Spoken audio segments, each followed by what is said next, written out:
Hello students, good morning. Welcome back to English class. Today we are going to study the very first chapter from class 8th English supplementary reader book. It so happened, and the title of this chapter is How the Camel Got His Hump. Camel means oot, hump means kubar. So the meaning of the title is ऊँट को अपना कुबर किस तरह से मिला. This story is about that time when the world was new and the animals were just started working for human beings, and the camel was among the animals. But what happened to him and how the camels got their humps we'll get to know through this story. So let's get into the reading now. In the beginning, when the world was new and the animals were just beginning to work for man, there was a camel and he lived in the middle of the howling desert. Howling means Sunsan, Registan, underline this.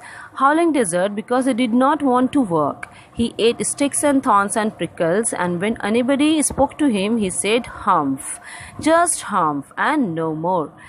तो ये उस समय की बात है जब दुनिया बिल्कुल न्यू थी और उस वक्त जानवरों ने एनिमल्स ने इंसानों के लिए काम करना स्टार्ट किया था. जस्ट स्टार्ट किया था मीन्स बिल्कुल नई नई दुनिया बनी थी और ह्यूमन बींग्स के लिए, मनुष्यों के लिए एनिमल्स ने काम करना शुरू किया था. और उस टाइम पे एक कैमल था, ऊँट था, जो कि एक सुनसान रेगिस्तान में रहता था क्योंकि वो कोई काम नहीं करना चाहता था और सारा दिन वो बिल्कुल आइडली लेजीनेस के साथ बैठा हुआ रहता था और इसीलिए वो सुनसान एक डेजर्ट में, रेगिस्तान में था ताकि वहाँ उसे कोई काम ना करा सके. तो वो सिर्फ वहाँ पे बैठा हुआ पत्तियों की झाड़ियाँ, कांटे और छोटे छोटे जो लकड़ियाँ होती हैं, स्टिक्स होती हैं, वो खाता रहता था. और अगर उससे कोई भी बात करता था तो बदले में आंसर में सिर्फ हम्फ बोलता था, which means here this word is a common word as hump. तो यहाँ पे PH लगा हुआ है. इसकी मीनिंग अभी कुबर नहीं है, बल्कि ये वर्ड ऊँट ने उस वक्त यूज़ किया था, हम्फ. तो इस तरह से वो हर एक के सवाल के बदले में या कोई भी उससे बात करता था तो उसके रिप्लाई में सिर्फ हम्फर्ड ही बोलता था, उसके आगे कुछ नहीं बोलता था और ना ही कोई काम करता था. Presently the horse came to him on Monday morning with a saddle on his back and said, "Camel, oh camel, come out and trot like the rest of us." तो प्रेजेंट टाइम में means अभी क्या है, present means उसी time के present time में. Story में अभी मंडे मॉर्निंग को एक घोड़ा आता है उस ऊँट के पास और उसके जो बैक पे होती है सैडल लगी हुई थी. सैडल आपने देखा होगा, जो सीट होती है बैठने के लिए घोड़ों के ऊपर, उसको सैडल बोलते हैं. तो ऊँट से आके कहता है कि ऊँट मेरे साथ चलो और क्यों, जैसे मैं काम कर रहा हूँ उसी तरह से तुम भी काम करो और चलो ह्यूमन बींग्स की हेल्प करते हैं, उनके लिए काम करते हैं. लेकिन बदले में वो कैमल दोबारा से सिर्फ एक ही वर्ड बोलता है, hump. And the horse went away and told the man. और इस तरह से वो जो घोड़ा है ये वर्ड को सुन के वहाँ से चला जाता है और फिर एक इंसान के पास आता है और उससे ये बात बता देता है कि कैमल ने उसको रिप्लाई में हम्फ बोला है सिर्फ. Presently the dog came to him with a stick in his mouth and said.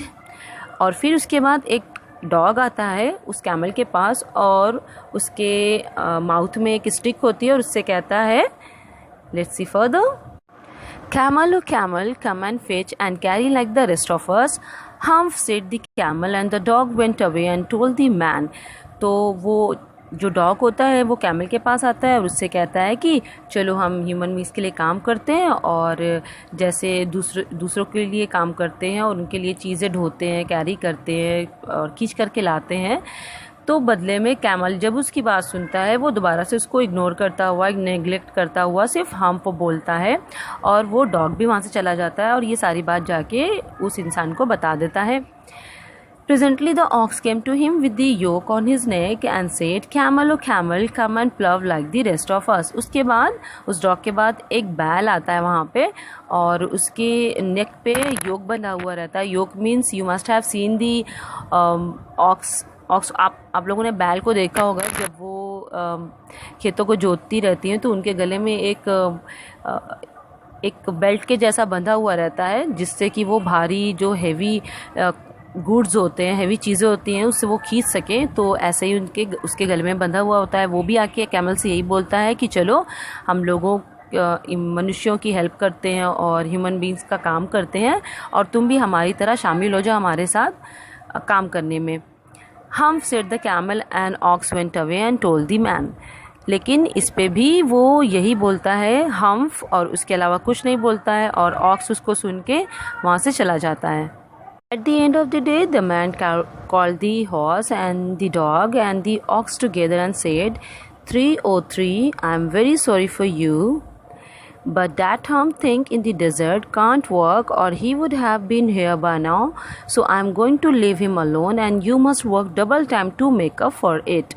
तो उसके बाद उस दिन के ख़त्म होने तक वो जो मैन होता है, in the picture you can see, वो उस घोड़े को, उस डॉग को और उस बैल को एक साथ बुलाता है और उससे कहता है कि मैं बहुत ही ज़्यादा क्षमा प्रार्थी हूँ, लेकिन वो जो कैमल है, हम्प थिंग उसको बोलता है, यहाँ पे बोलता है कि वो जो रेगिस्तान में हम्प थिंग बैठा है, मीन्स कैमल जो ऊँट बैठा हुआ है, वो बिल्कुल भी काम नहीं कर रहा है, तो इसलिए मैं उसको ऐसे ही अकेला छोड़ दे रहा हूँ और उसके बदले में आप सबको उसका काम करना होगा। और विच मीन्स कि वो क्योंकि काम नहीं कर रहा है तो उसका जितना भी काम होगा वो अब इन तीनों की रिस्पॉन्सिबिलिटी होगी। ये इंसान उससे कहता है कि अब तुम लोगों को उसका डबल टाइम यानी कि एक्स्ट्रा वर्क जितना भी है उसके हिस्से का वो तुम सबको करना पड़ेगा ताकि तुम इसका मेकअप कर सको, मीन्स उसको हर जाने के तौर पे बराबर कर सको। That made the three very angry and they held a panchayat on the edge of the desert and the camel came chewing curd and laughed at them. Then he said humph and went away again. तो उसके बाद इन तीनों animals को बहुत ज़्यादा गुस्सा आ जाता है ये सुन के कि वो तो अच्छी बात है, वो कैमल तो वहाँ बैठा हुआ कुछ कर भी नहीं रहा है और हमें इनका बदले में काम करना पड़ेगा। तो ये उनको बहुत गुस्सा आता है कि ये तो गलत है, इनजस्टिस है हमारे साथ। तो इसलिए वो वहाँ पे रेगिस्तान में एक पंचायत भी बुलाते हैं और उसके बाद वहाँ पे वो कैमल आता है और वो च्यूइंग करता हुआ आता है। आप लोगों ने कैमल को देखा वो किस तरह से, ऐसा लगता है स्माइल करता हुआ रहता है और स्लोली स्लोली च्यू करता रहता है अपने कर्ड को, और इसी तरह से वो कैमल वहाँ पे आता है और उसके साथ भी सब जितनी भी बातें करते हैं तो बदले में वो सिर्फ यही बोलता है हम्फ, और दोबारा से सिर्फ इतना ही बोल के वहाँ से चला जाता है।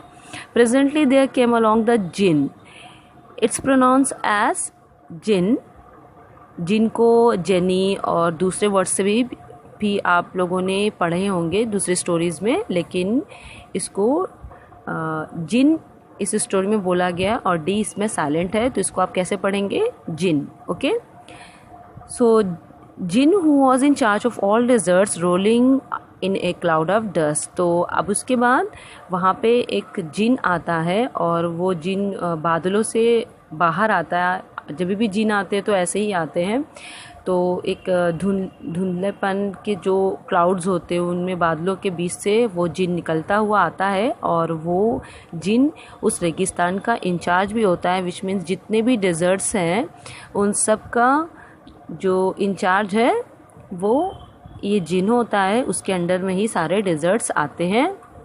Now let's see further.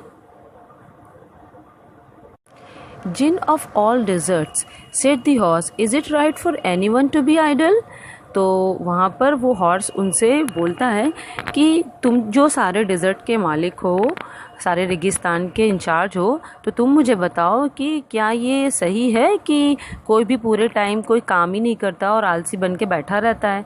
तो बदले में वो जवाब देता है, certainly not said the djinn, well said the horse, there is thing in the middle of your desert with a long neck and long legs and he has not done a stroke of work since Monday morning, he won't trot.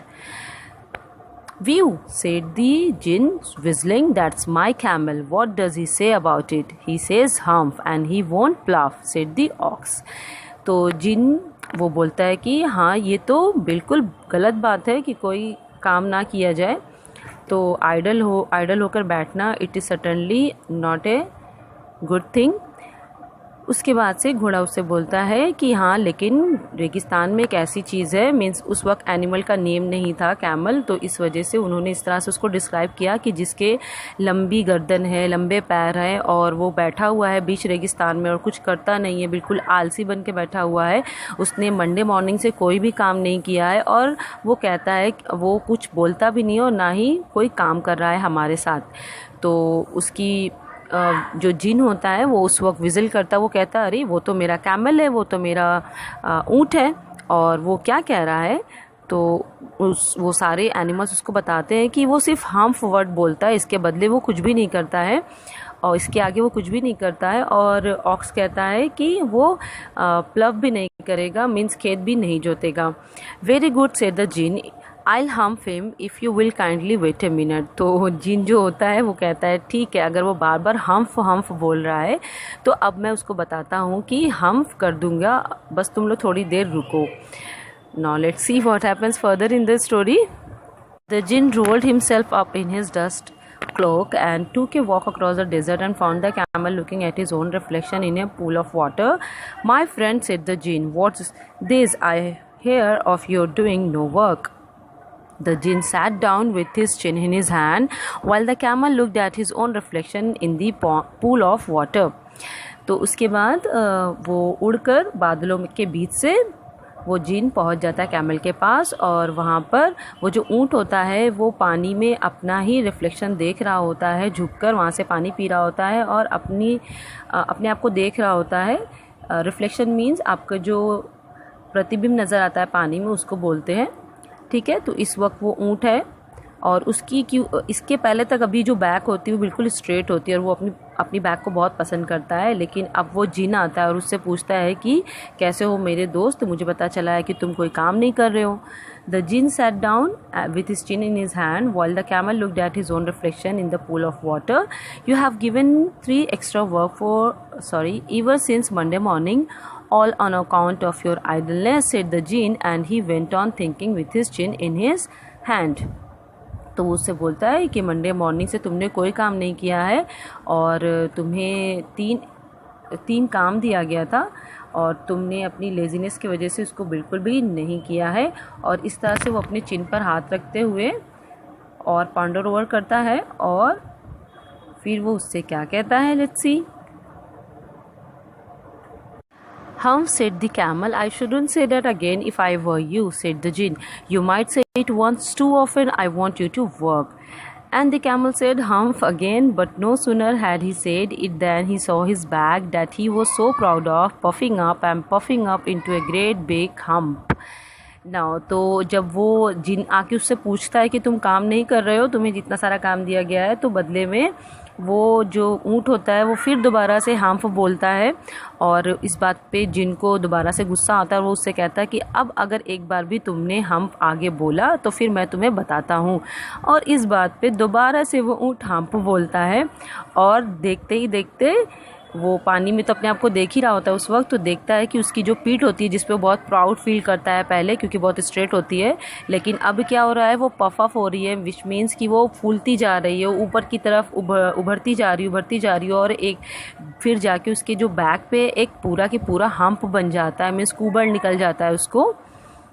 Okay, Do you see that, said the jinn, that's your very own hump that you have brought upon your very own self by not working. Today is Thursday and you have done no work since Monday when the work began. Now you are going to work.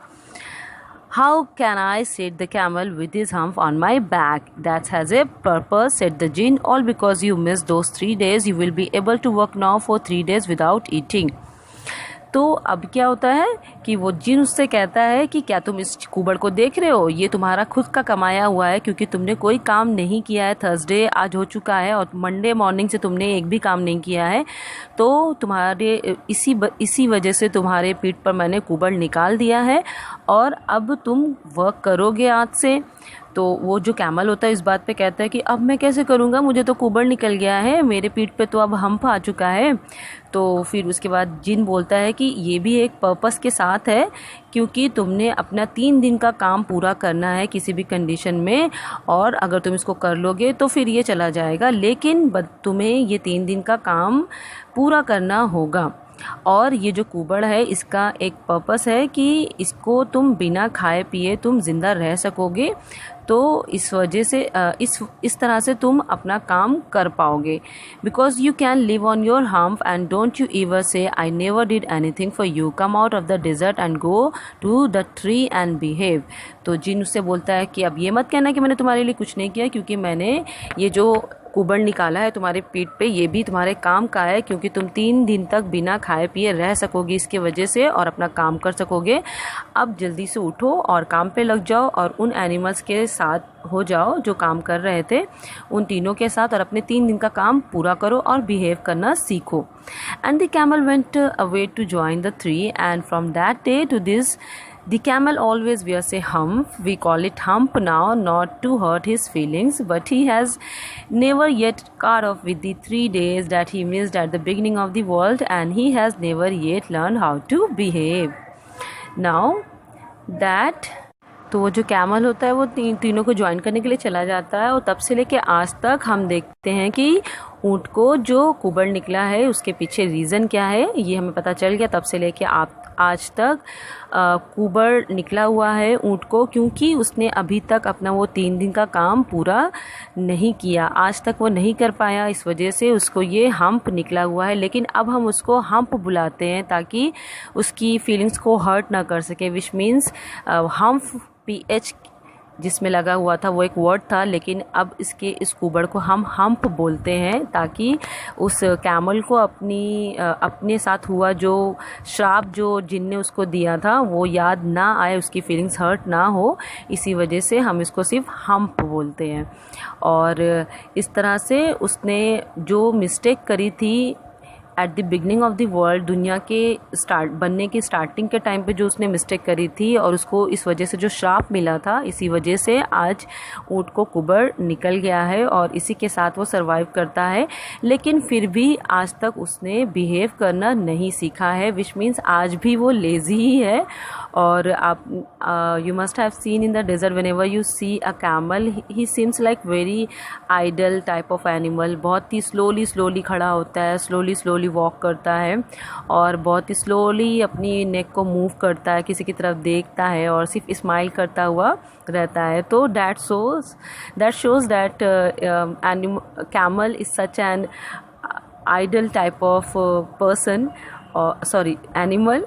तो इस तरह से I hope you have understood this story which is written by Rudyard Kipling. I will see you next class. Thank you.